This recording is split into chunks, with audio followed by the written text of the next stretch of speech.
Good evening, everybody. It is 6:30. So whoever has their volume up.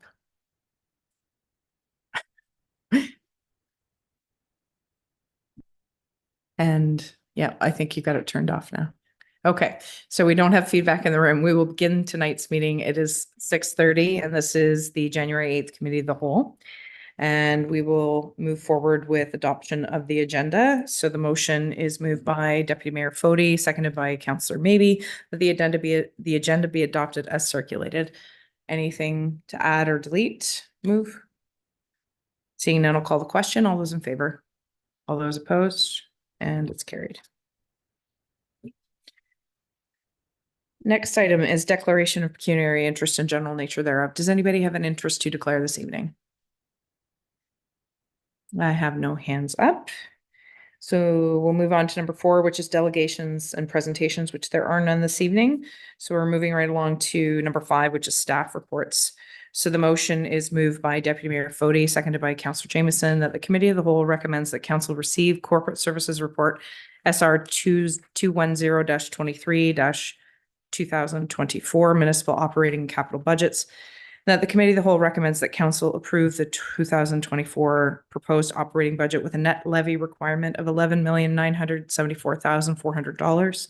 And that the Committee of the Whole recommends that Council approve the 2024 Township Residential Property Tax rate of 0.005044751. And that the Committee of the Whole recommends that Council approve the 2024 proposed capital budget of $10,208,900. So that motion is on the floor. And so we will go forward with discussion. Mr. Treasurer, is there any additional comments you'd like to make prior to us having any further discussion when it comes to this drafted report? Yes, through you, Madam Mayor. I would just say when this was prepared back in December, we used an estimated increase of the county at 10%. The county is bringing their budget forward, I believe, at the end of this month. And they are, after they finalize their numbers, they're proposing a 6.28% residential rate increase. Again, not passed. That's what they will be presenting at the end of the month. So if we use that number rather than the 10%, the overall rate increase would change from our projected 6.5 that was presented in December to 5, a flat 5. So I thought that in case that is pertinent to anybody, again, that is what the county will be presenting at the end of the month. Okay. So that I think is an important piece of information for us to know. I received my county budget binder Thursday last week, I believe, which is a little bit later than I had expected it. And our treasurer has taken a peek at it, and I will be spending the next little conceivable days, weeks, reviewing it. It's quite a lengthy document. I'll be very candid here. I'm very shocked that it's coming in at that. I believe the increase is 8% needed for the overall budget, but with the assessment increase, the effective increase being presented is only 6.28. Yes, that's correct. The overall levy increase was just over 8%. But so that's good news for the overall increase. I think one of the main things that we already discussed it during our budget day. Another thing to remind oneself is that there is no phase in that's happening with MPAC. So the tax rate increase that's being presented is solely on the backs of the lower tier and the upper tier in the school board proposed at 0% increase.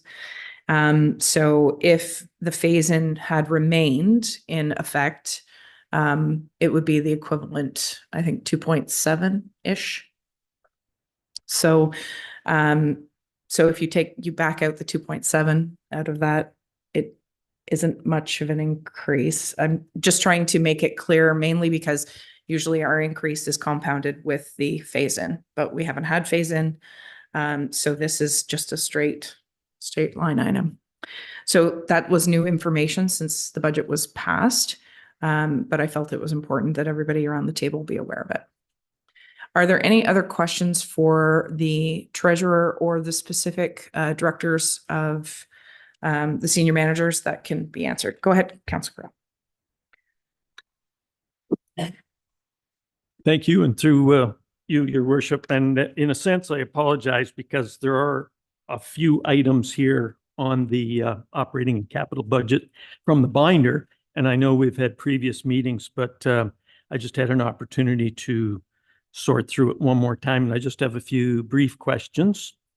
First, what in the information technology operating, there was an item, it says $90,400 for internal allocation recovery. I found that interesting. I don't understand what it is. And also we, in that same IT, we have $100,000 for consultancy. And I was just wondering if I could get an overview of that. That's my first question. So, Mr. Treasurer, can you answer that since our IT manager is not in the room? Yeah, so through you, your worship, the internal allocation is the IT department does charge out some allocation to the other departments. So it's just an internal recovery.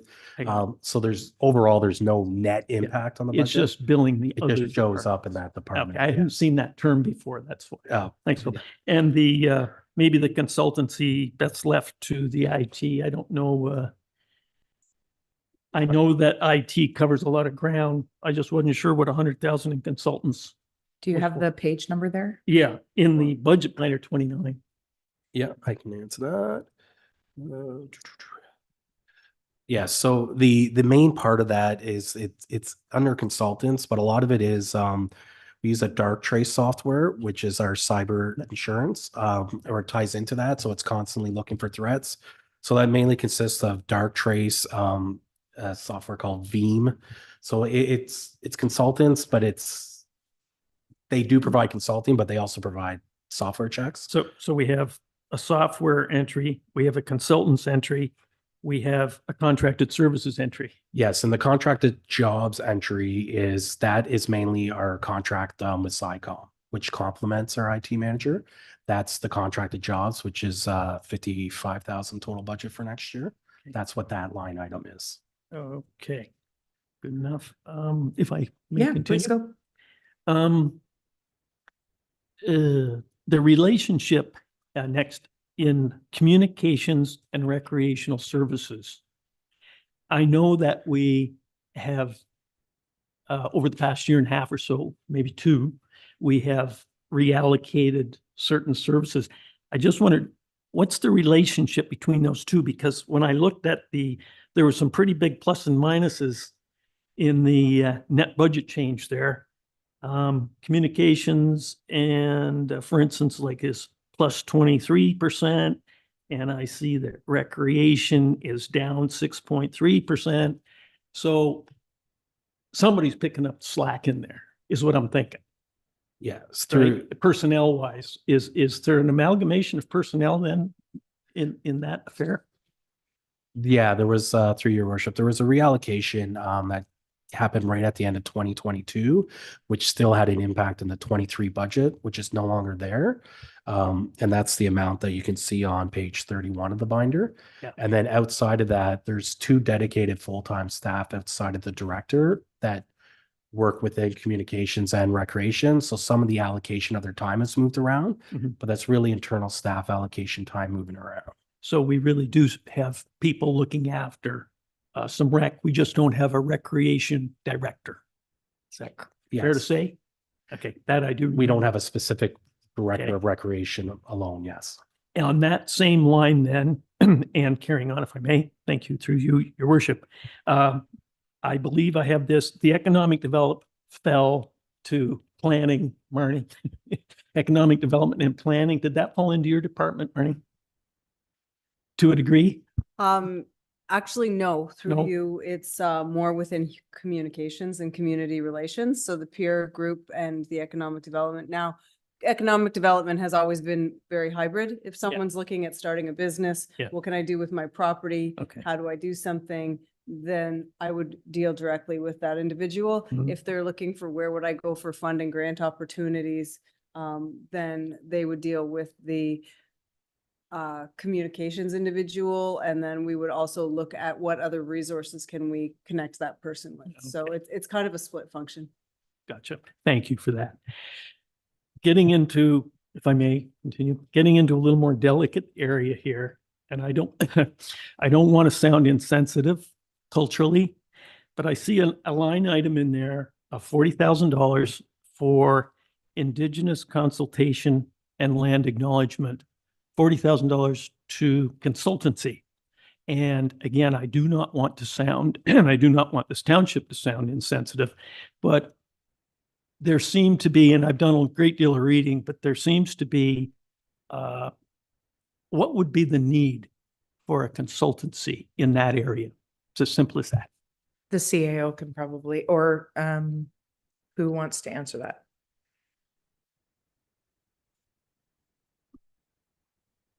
Sorry, go ahead. Sorry.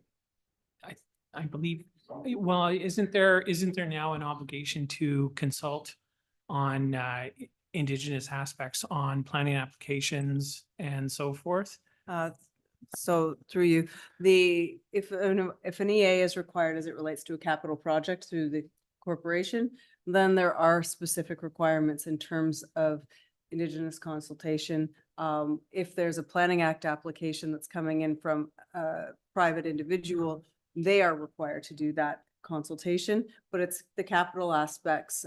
So not only is it making sure that if there's a land statement that it's correct and properly researched and thoroughly consulted, but it's also a protocol to determine who the correct contacts are and come up with a protocol for what that is, what meaningful consultation actually is, to make sure that it's not a token process and that it's a meaningful consultation process.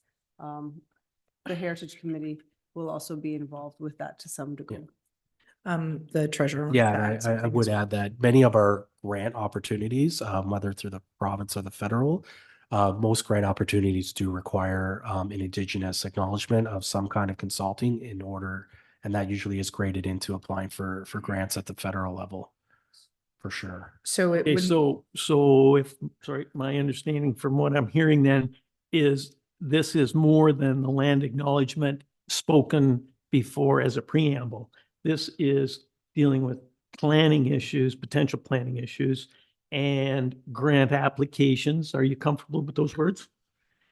it's a, Yeah, it's a kind of- accumulation of many things. Yeah, that can it's happen. kind of, in order to develop that land acknowledgement, a lot of those relationships will have to be, like Marnie mentioned, about identifying the proper parties or groups. A lot of that goes into the land acknowledgement, which going forward, we will need those contacts going forward when we do apply for federal grants and things of that nature. And the CAO wanted to add Yeah. a little something. No, Oh, that was it? Oh, that was it. Okay, Yep. good. Okay, go ahead. And lastly, well, not lastly, but getting there. Again, a delicate issue, and I don't want to flog this, but in previous budgets, it has often come up that it said, in general, staff received a COLA clause. I know that a couple of years ago, because of the delicacy of the issue with non-union, union staff, that staff, non-union staff seemed to make a concession. It appeared to me at the time. But I see in this document, there's no mention of, or it's not discussed as to did staff, did not staff get a raise? Did everybody get a step up? Did everybody just offer a step up, which is what the CRCA did, by the way, might I point out? They kept it down to 2% raise, but then they gave everybody, a number of people, a step up.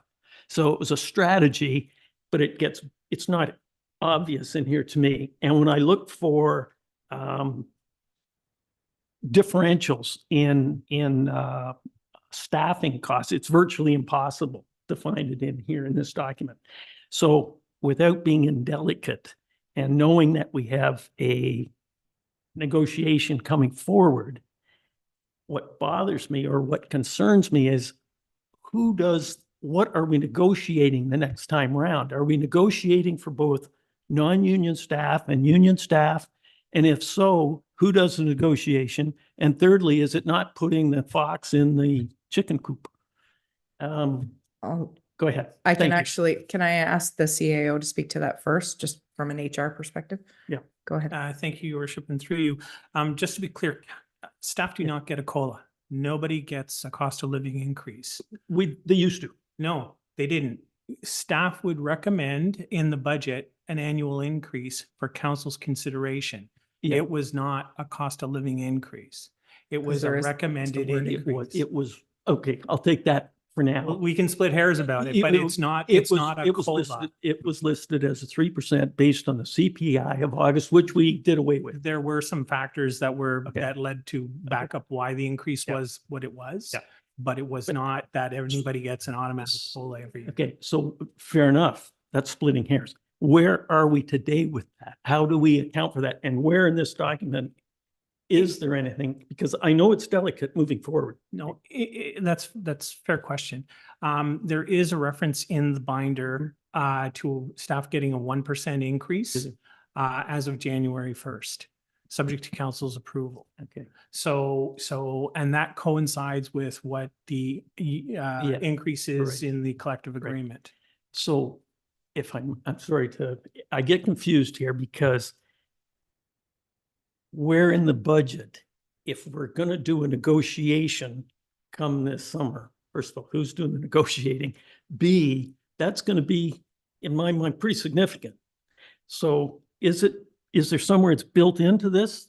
We don't know what to expect. We don't want to have that as a roundtable discussion, but knowing what we see of what unions are demanding and asking, giving what we've gone through with our CPI, it seems I'm left going, we have a lot of employees. That's going to amount to a lot of money.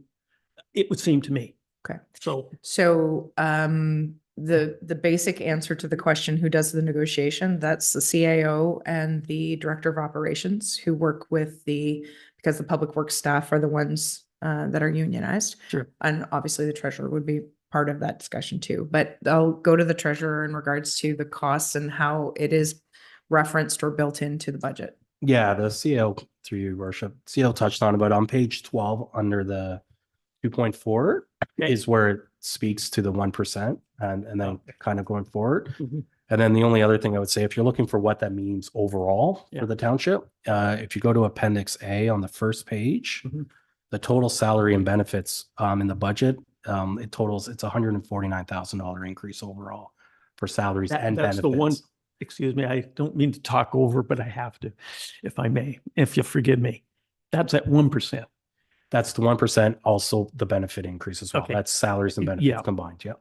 But if we went into a negotiation, which is going to happen, I mean, that's not a maybe, and it turned out to be something significantly higher than 1%, is that retroactive to non-union staff? Or would it take place 2025 budget, as an example?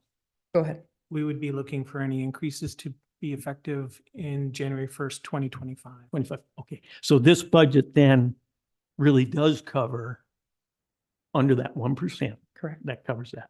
I think that's the answer. That's the answer. Okay.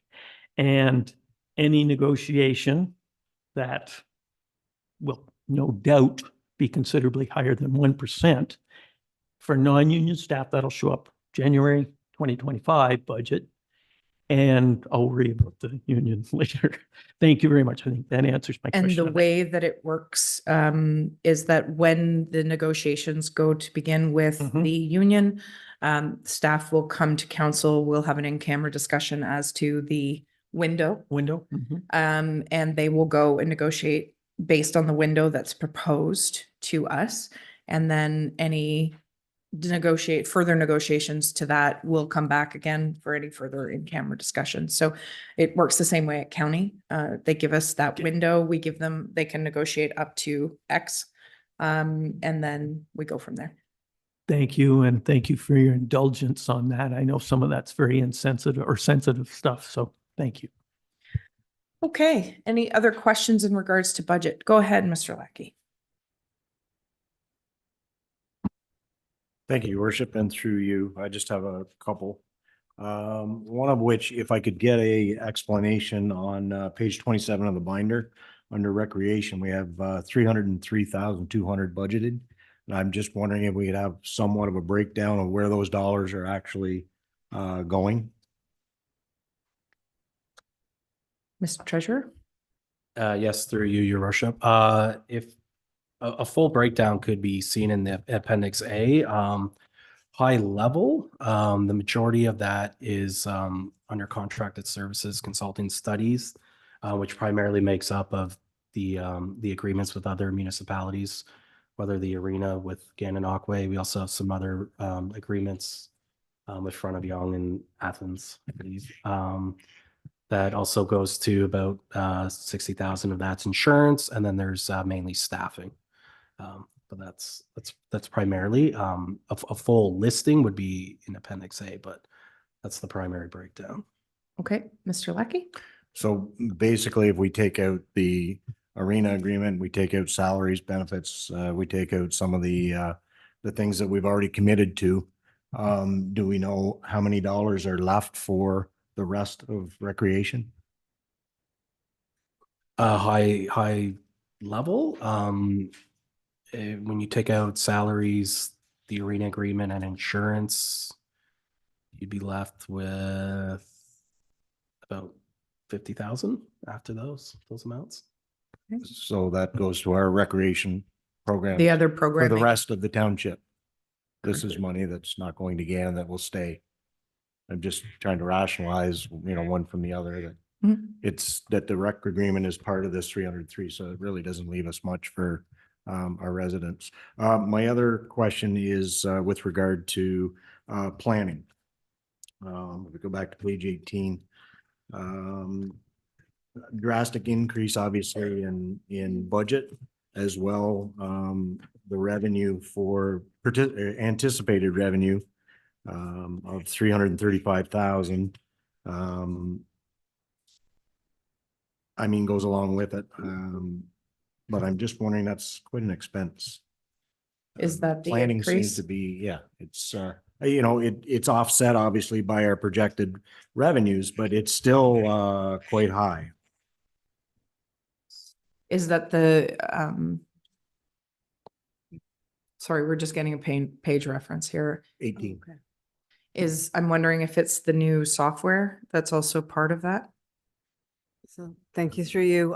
So the two big projects that are within planning this year are updating the zoning bylaw, which 75,000 has been budgeted for this year, and then an additional 75,000 to be carried into 2025.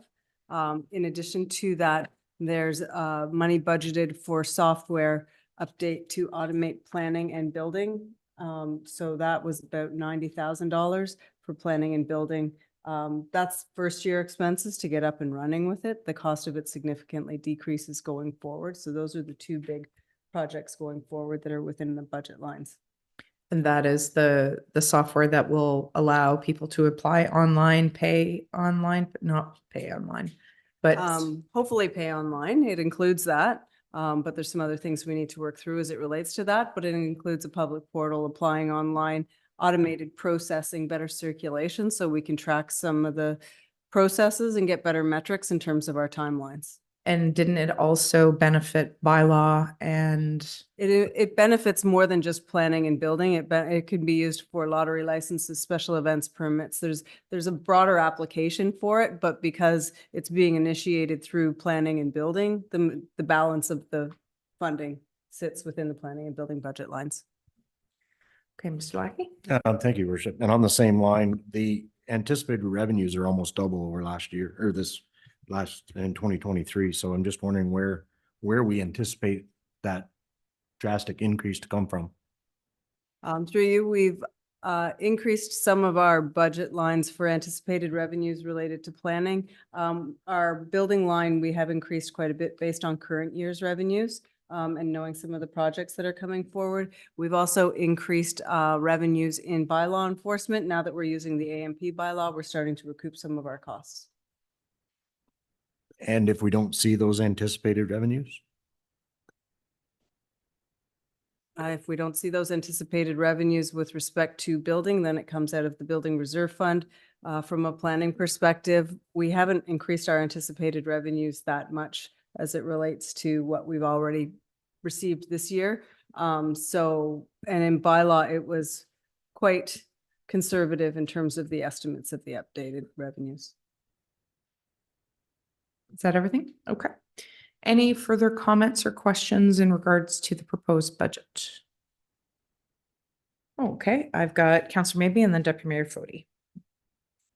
Thank you, Madam Mayor, and through you. I was pleased to have the new numbers, and thank you to the Director of Finance, Phil, for that, because I did send an email in trying to clarify this in my mind, how this was arrived. And certainly having an increase of 5% is a lot better than 6.5, so very good. The other thing is that, as we know, our impact is not increasing, but certainly our needs in the township are. So having a budget that is fairly robust and modest, really, too, is important, because I see our budget, when you look down most of the items, it isn't wants, it's needs. And with our roads being where they are and all the things that we need to do with them, it is important that we continue down the trail, which our asset management has also given us. No pun there, by the way.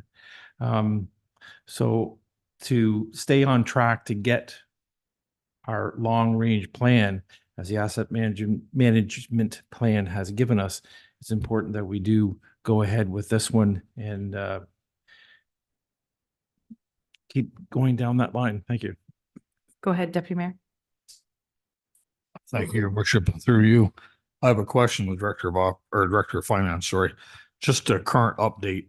1% of our current tax rate increase to residents equates to 115,000. Excuse me, 115,000. Is that close? Yes, it's about 113,000. 113. Thank you. Or no, 118. Sorry, you were right. First time. 150. 118. 18. Okay, thank you. Knowing this was likely our decision night for budget, and I don't need to give anybody many news update of where the current economy is, with people trying to struggle to pay bills for all the above reasons mentioned, or related to. I went through this budget to try and find some place to alleviate tax for taxpayers. The only place I could find to do so just happened to be a number that jumped off the page at 350,000.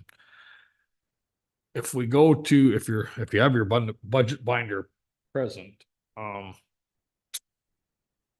page 58, it's the projected carryover and cost with Escott Hall. I know in talking to the Director of Operations, there was a number of things were not able to be achieved for a number of reasons at Escott Hall this past year. So that carried forward to the tune of 154,700. The new additional budget for Escott Hall is 350,000. When I was thinking about this, in my mind, the sky didn't fall that we didn't achieve everything at Escott Hall in 2023. So we moved that forward to 2024. What if we moved the 350 down the road one more year? I don't think the sky would fall there either.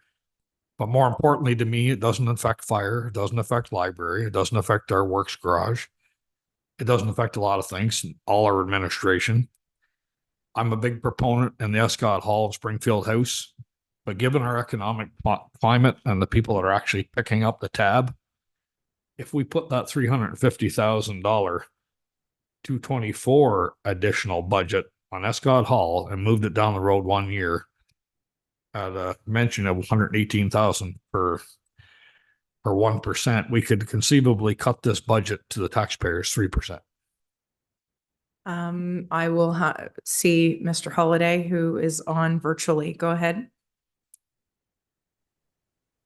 Thank you, through your worship, to the Deputy Mayor.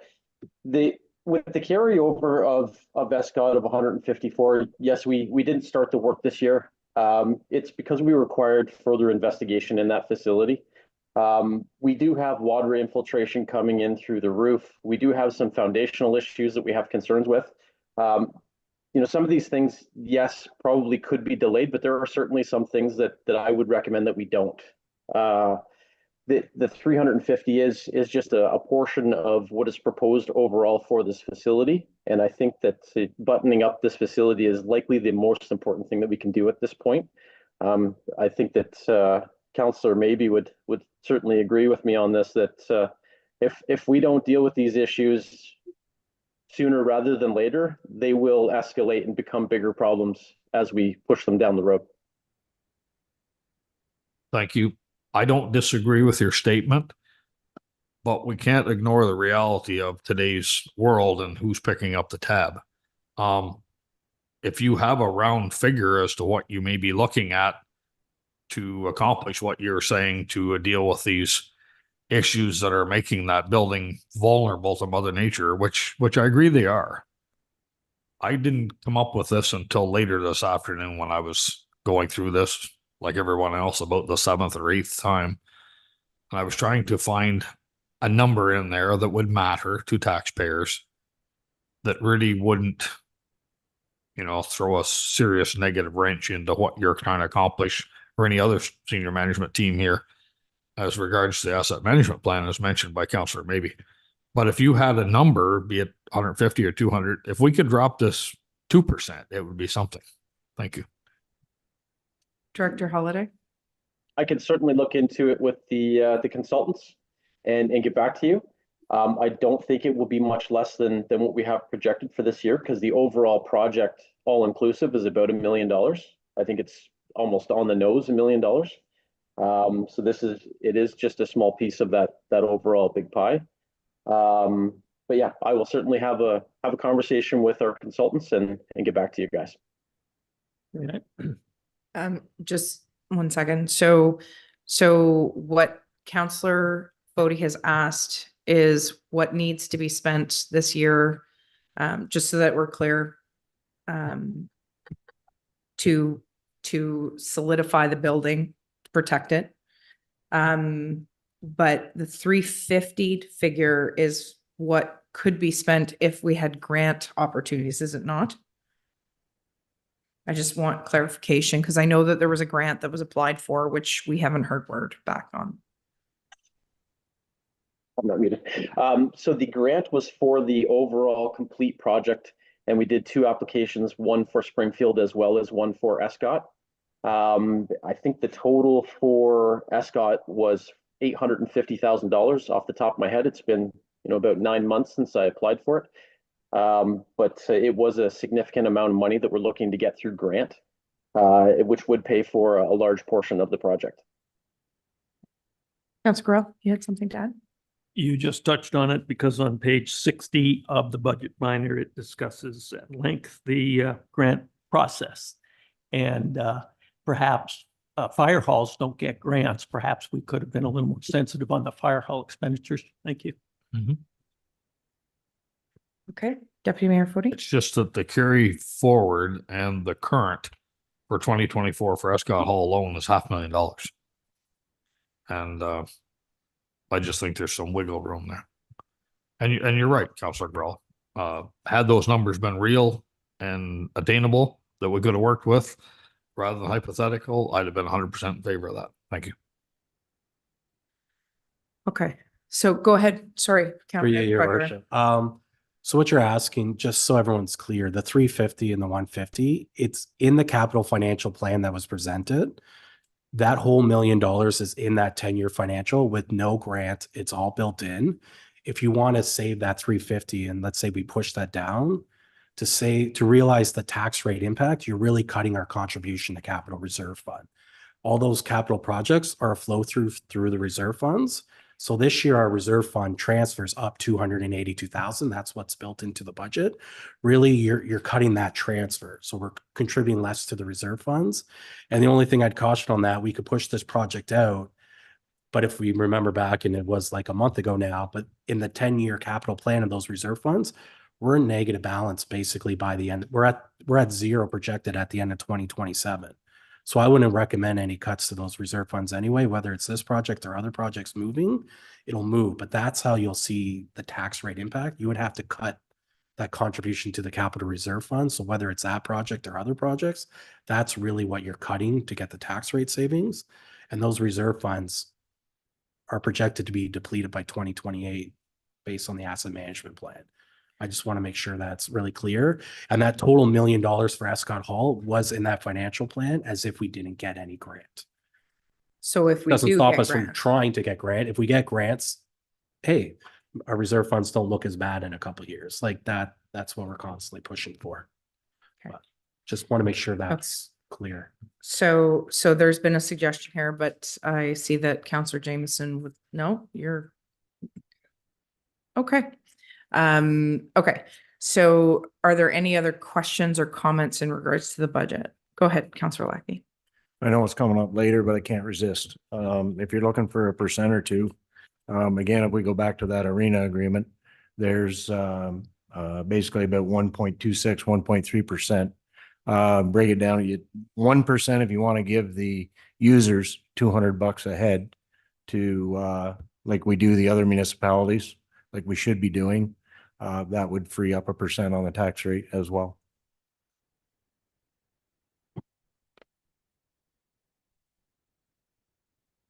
I don't think it would, I don't think the math works on that. So if we. No, so if we were, sorry, going back to your last statement, which is if we were to contribute the same to Gananoque that we contribute to Athens or Westport, $200 a person. And I think we had 268 users. 251 times 200. It'd be 50,000. 50,200. So if we, so there's $100,000 savings, so it would be less than For 1%. Yeah. Okay. Sorry. I thought you said there was a 1.38% reduction. So that's why I was like, the math didn't work for me. So, okay. I just want to make sure everybody has made any comments. So go ahead, Councillor Jameson. Absolutely unrelated other comments. We are actually putting aside in this budget, correct me if I'm wrong, for the treasurer, 2.5 million into reserves. Am I correct on that? It's just over 2.6. Okay, 2.6 million. Thanks. It's like It all home. counts. I'm always off by a day or a week. The reason I raise it, and the only reason I raise it, is because I've been trying to, for fun, through December, watch some other councils. And where they have tried to scale back, they have reduced the capital, their allowance to go into capital. And I really do believe that's very important, because if we look at our asset management plan, we can see some of the stuff coming at us. So I only raise this because I think this is very good that we are doing it. It represents one of our bigger numbers, actually, when you look at what we're spending on fire and what we're spending on police and so on. It's a big number, but it's staying with us so that we can plan down the road. So if we go ahead and pass this budget, I just like to congratulate us all for keeping some money in the reserve so we don't get into the trap that it looks like others are going into. Thank you. Okay, so there's been some suggestions made. But it also, we have a discussion further on down the agenda in regards to the arena agreement, which to Councillor Lackey's suggestion would change if there was something, if there was a different outcome than approval of that particular motion, then that could affect this budget. So based on procedure, Madam Clerk, would it make sense to table this and deal with it at the end of the meeting after we deal with that motion? Sorry, I'm just looking for procedurally how to handle this, because otherwise we need to amend this or table it to another meeting, which I think that I understand the need to be precise, but I would like to give the opportunity to the directors to move forward with their budgets sooner rather than later. Go ahead, Madam Clerk. Through your worship, based on the discussion, I recommend that we defer the recommendation to the council meeting. Fair enough. So we could defer this motion until next Tuesday night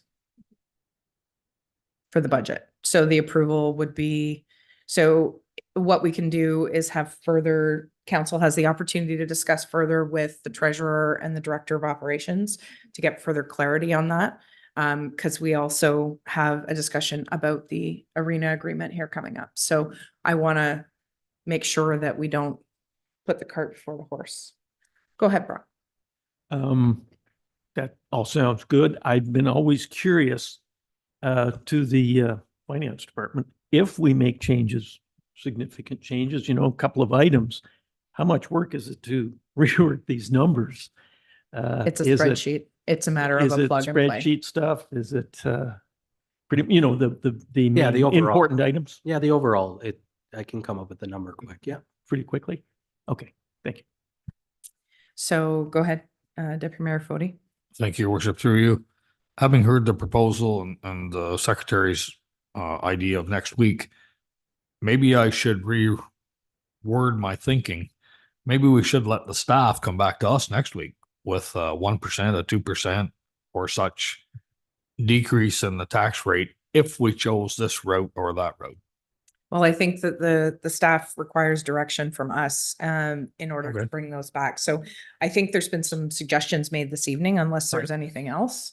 And then, but I think it would be up to council to amend the motion that comes back to the council meeting to make those changes based on your conversations between now and the council meeting. Right. I was just kind of give some leeway as the director of operations had indicated whatever number of dollars are necessary to tighten up was the term used for Escott Hall. I don't know whether those numbers to tighten it up are 2.25 or 4.25. But that's fine. I mean, I can give direction as well as the rest of the staff here, or council, I should say. Go ahead, Councilor Grau. Speaking of tightening numbers up, I couldn't help but refer back to the 2023 budget and Dulcimy Road, Darriah Road. The proposed budget for Darriah Road was $1.1 million. We have it in the budget this year at 500,000. That indicated to me that there was a little tightening up there. That's $600,000. So not to speak for Director Holliday, his hand is up, so I'm gonna let him because he can, there was a stages of work that was done. Go ahead, Director Holliday. Thank you, through your worship. As promised in 2023, we had committed to doing a bunch of operational work on Darriah Road. We did ditching, we did brushing, we broke rock, we replaced culverts. We put some gravel down to tighten up the surface, all the preliminary work that we had committed to doing through the operational budget to alleviate some of the requirement through the capital. And this is the result of that. So we were successful with what we did. To complete the work, there are still a couple culverts to be completed. There's some gravel to be put down and then a surface. We did a pile of work on Darriah Road, as many of the residents down there will tell you. We spent some time doing work on that road. In addition, just before we skip over Escott, a report that I brought to council in 2021 had indicated at the time to just do the structural work, we were looking at $159,000. This was about the same time that we'd proposed $300 a square foot for the fire hall. So, we know where that one kind of wound up. I'm thinking that it's going to be double, because if not more, as that is what the fire hall wound up being as well. So yeah, $160,000 in 2021 for the roof repairs, foundation repairs, chimney repairs, second floor capacity, because we do have some structural concerns there that we have to address before we do any foundational work. And then there's some masonry and additional window repairs. So $160,000 in 2021 was the estimate. So in your estimation, it would be at least double. Well, yeah, if we were saying $300 a square foot for a fire hall in 2021 that came in at $750, it's more like three times. Got it. Back to Councilor Gorell's point. So the overall project for Darriah Road was estimated to be 1.1 million, including all of the prep work as well as the surfacing. Now the prep work has been done, so there's only the surfacing left to do. That is correct? correct. And that is what's proposed in this budget. At the $500,000? Correct. Correct. Okay. So we managed to do the prep work in 2023 to sort of spread out the process. Yes, and the cost as well. You know, our ditching was completed under the ditching line item and our brushing under the brushing line item, and so on and so forth with our operating budget. Right. And actually, thank you for bringing that up, Councillor Gorell, because there was some confusion within the township after the first iteration of the budget came forward, that not everybody was clear that Daria was up for surfacing this year, because of that. So, thank you for bringing it up so that we can underscore the fact that based on this budget as it's presented, it would include a surface being put on surface treated road on Daria Road. Go ahead, Councillor, maybe. Thank you, Madam Mayor.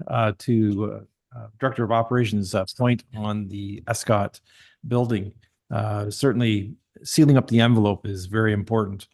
I can show you some buildings that haven't had that done.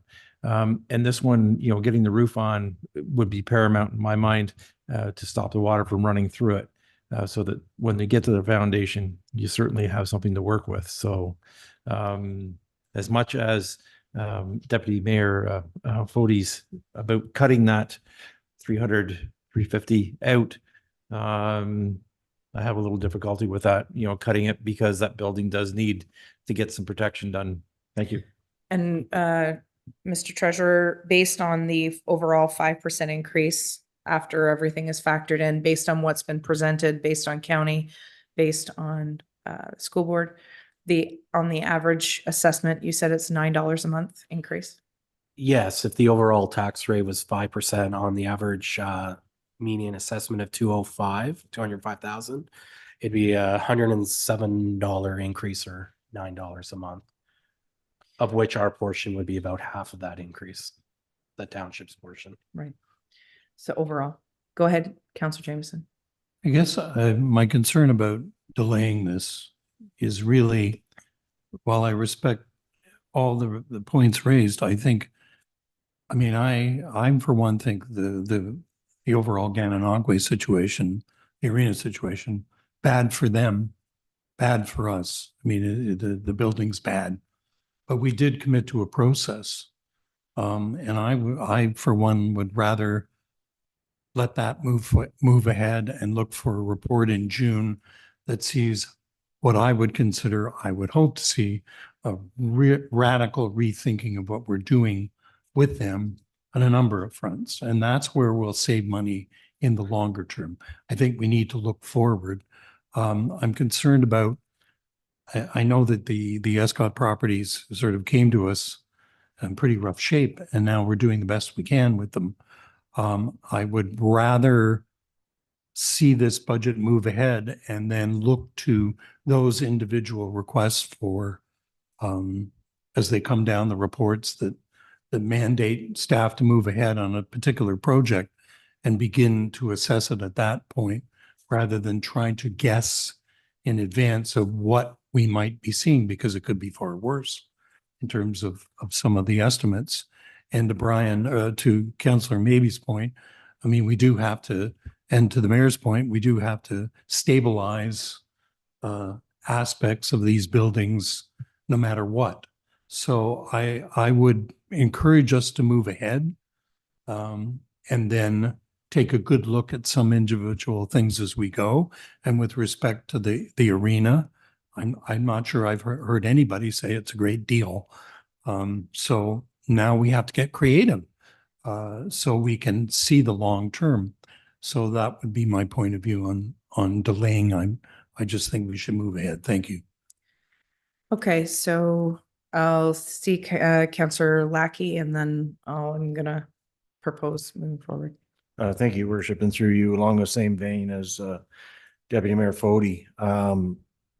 Was there not, I mean, are we trying to bring this building up to a standard of where it's habitable by employees or by Are you talking about Heritage- Escott? the Springfield House, like where, yeah.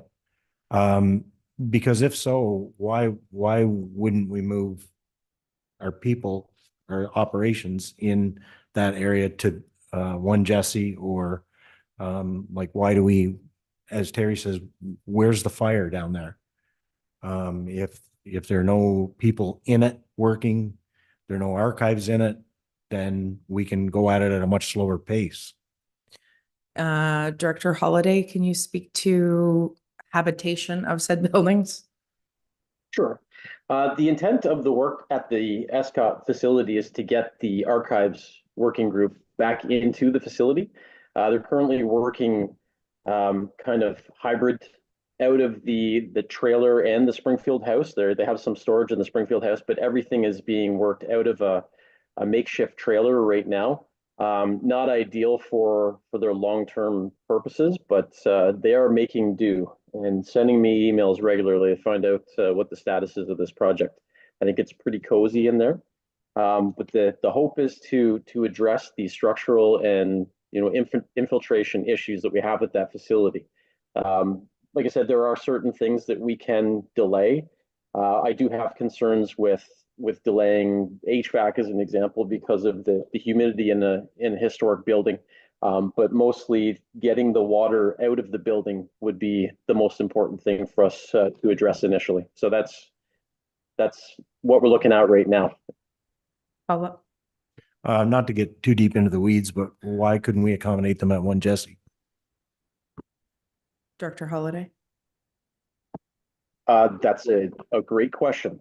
I'm not sure where we would host them at One Jesse. We have an open space upstairs that is for rent, being used by the victim services, which was the old administration building. So that is booked. We had the library upstairs as well too, with the librarian, and then the staff go up there for their lunch breaks.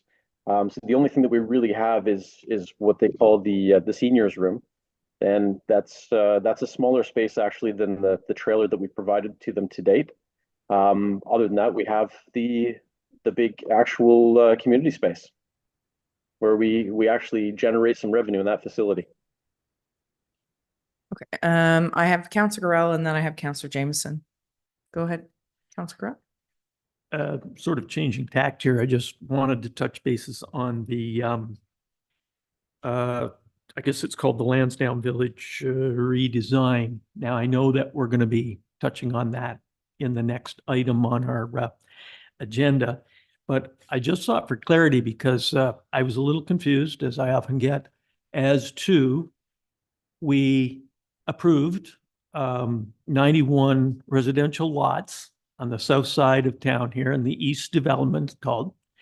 And at that time, I felt that I had an understanding that our water system and sewer system, give or take a little bit, was adequate. But when I start reading here, and I know it'll be covered maybe in more depth in the next item, but we are talking budget here. And I would like to know why, or pardon me, I'd like clarity on this Lansdowne Village restructuring or whatever is now potentially millions and millions of dollars. Why? What would be the simple answer as to why we are doing that? Like right now, as I say, repeating myself, we were good to go with 91 units down there, 91 residential units on 76 lots. And are we obligated to plan, be thinking, like, what's our rationale for planning 15 odd million or $9 million? It's in this budget binder. And I read that we have not yet been presented with an MCEA number, but are we getting ahead of our skis? Is it necessary that we get out there? Is it necessary long-term planning, like 10-year planning? I don't know. I wonder if someone could address that for me. So Director Holliday can speak to that. Thank you, through your worship. So the water and sanitary, we are currently operating within the confines. But we have a permit to take water for 720 cubic meters per day. So we're good with that currently. Where we aren't good is when we start to see these 91 lots. We have to push beyond the 80%. And I thought that was clarified in a report that I provided before. But We can't go beyond 80% of our capacity. So we can't go beyond 80% of that 720 cubic meters per day. When we start pushing beyond that 700 or the 80% of the 720, we have to get approvals from the ministry. In order to get approvals from the ministry, we have to go through all of the processes saying that our aquifer can handle that, which is a process we're undertaking currently with Cambium undertaking a desktop EA process for Hydro G process for our water system. Once we've achieved that, we'll have a sense of how much water we can drop. That will allow us to push up to 100%. But we're also looking beyond that to say, what is our maximum? How much water can we take from the aquifer? And that really defines, what our maximum capacity is for Lansdowne.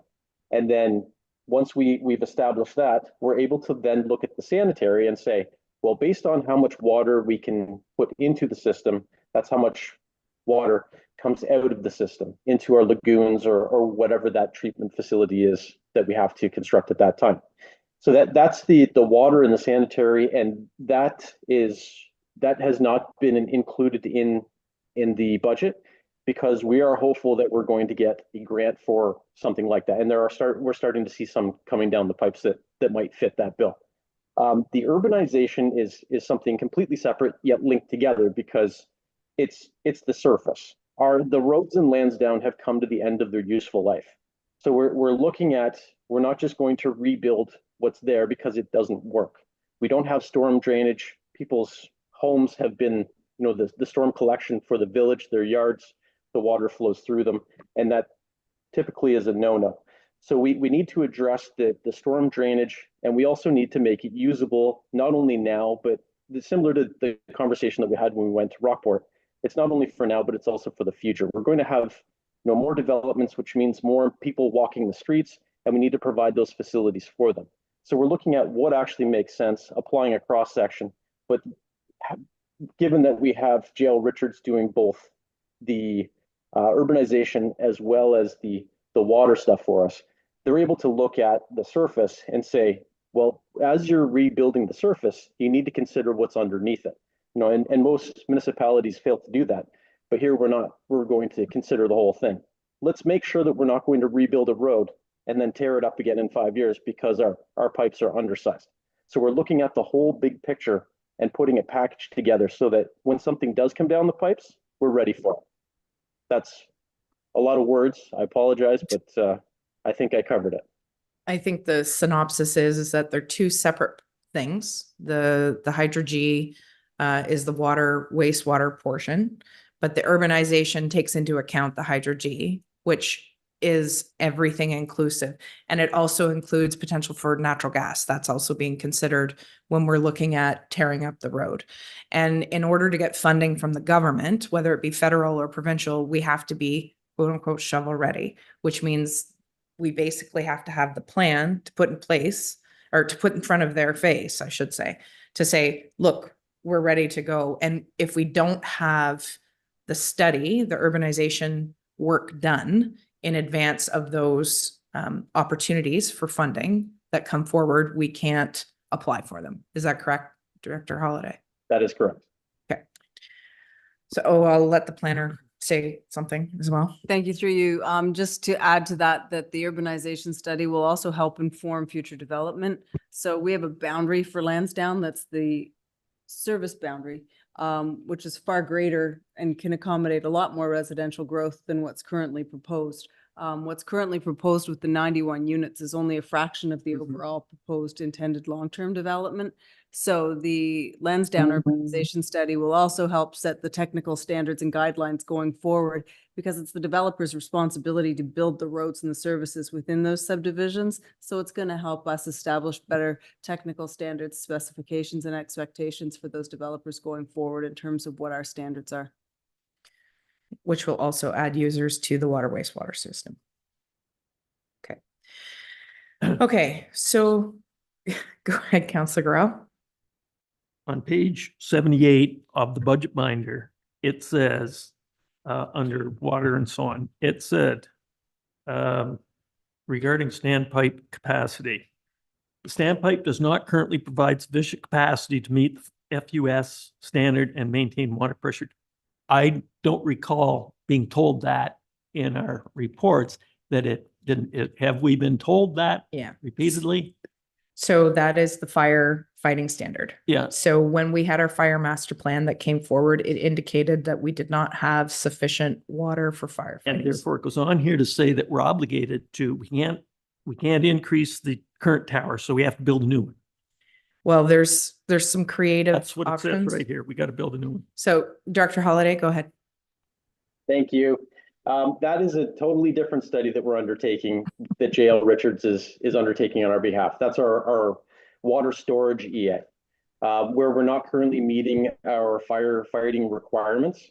That will address the capacity. We saw it this summer. The chief was really great with handling the situation where we were drawing from the system and we were drawing the water down too fast. So they went somewhere else to get water. And it was the Poldervaart fire that they were dealing with for that.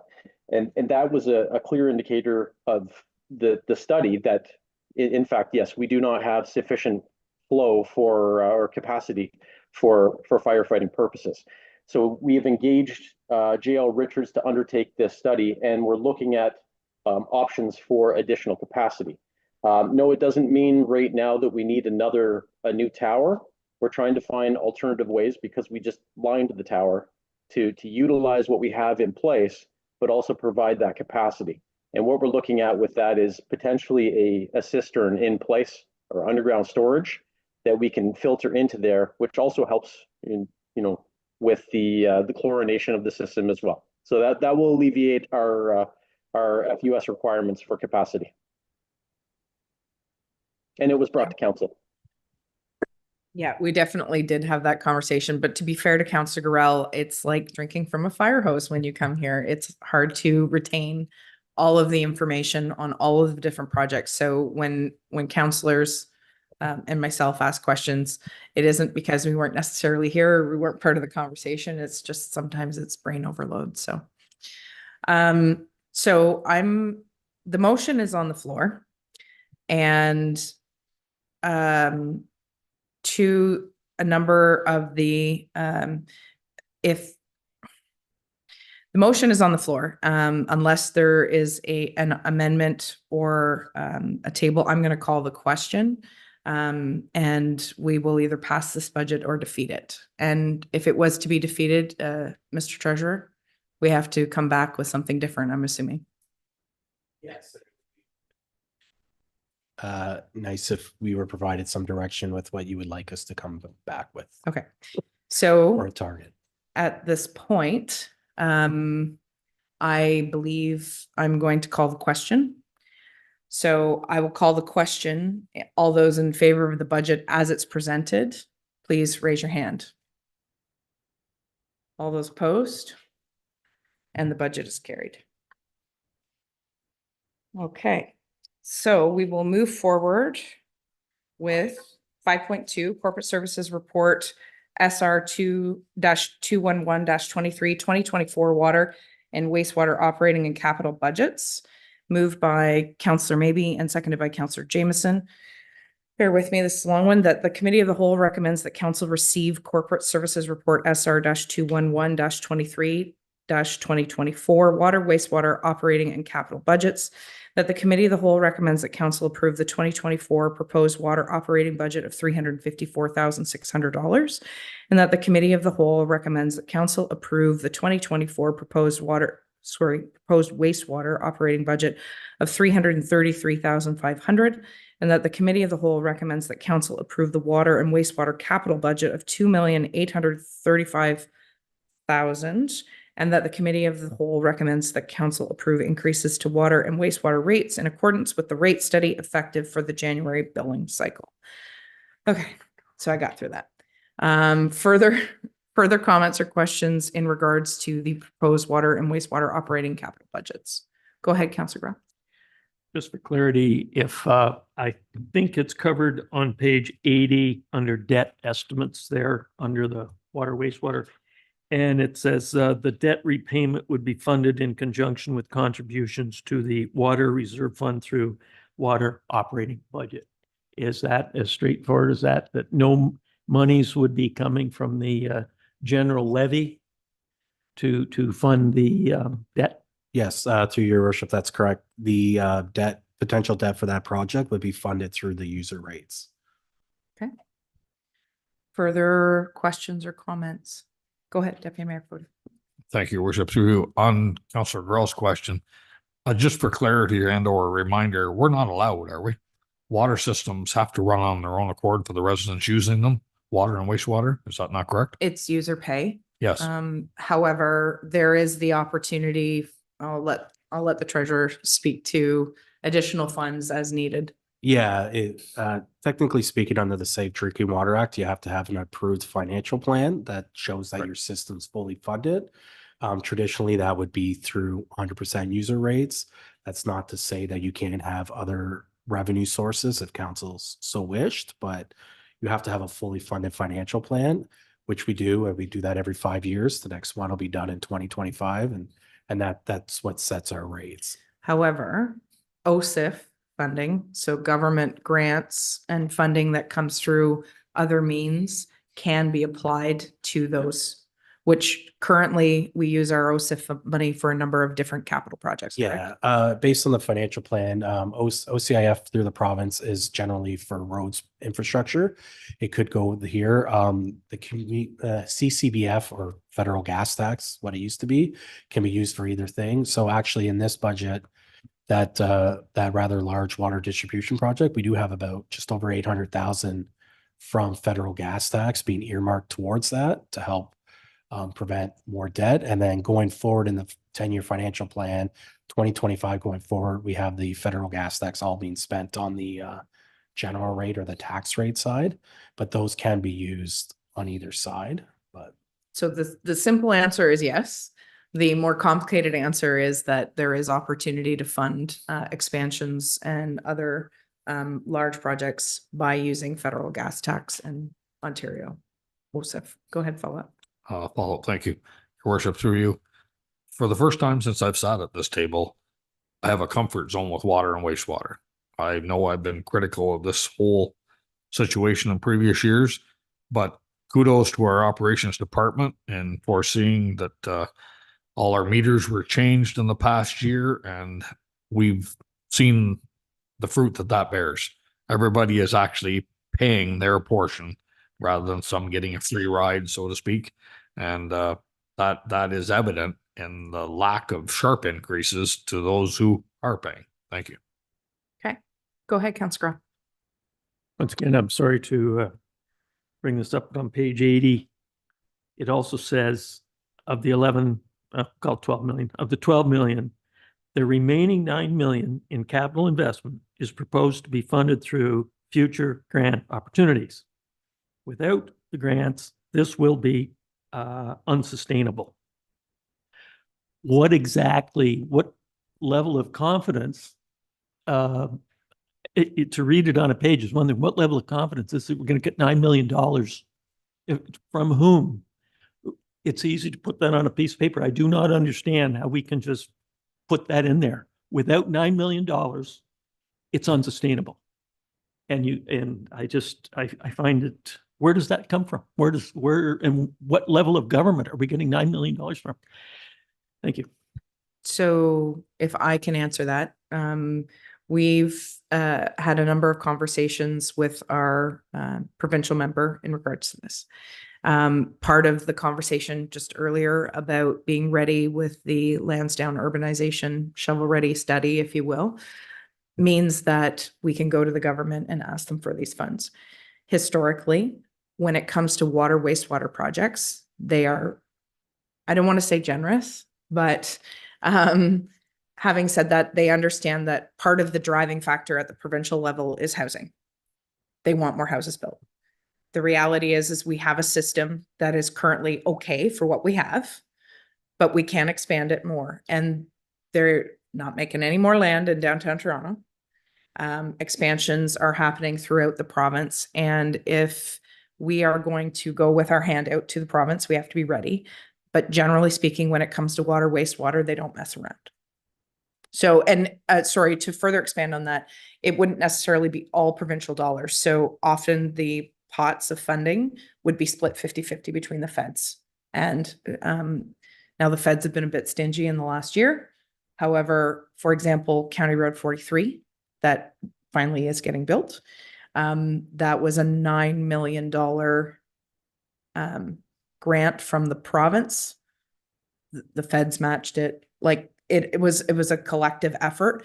So the good news is that for that type of project, they tend to be a bit more generous. But Director Holiday has their hand up as well. And then I'll recognize Deputy Mayor Fody.